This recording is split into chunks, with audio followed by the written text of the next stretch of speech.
Sa akin naman, base rin sa sinabi mo na parang lumalabas sa pananaw ko, para siyang role player.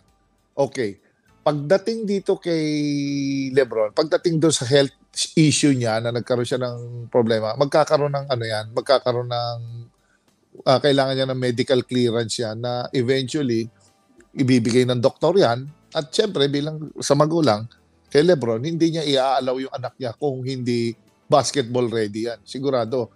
At saka Correct. baka congenital na 'yan, pagkabata pa lang nakakalakihan niya na yung gano'ng klaseng, sitwasyon, yung health, situation, sanay na siya, alam na nila pa baka mamaya because LeBron James baka naka-standby ang doktor diyan, they're working on it, paano niya mapapalakas yung ano niya, yung puso niya.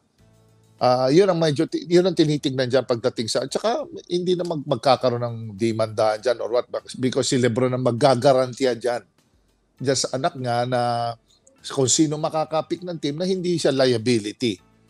Yan ang ano, para makapag-PBA kasi ito, LeBron is chasing history na magkaroon ng father and son na na makalaro sa NBA or baka magsama sa isang team.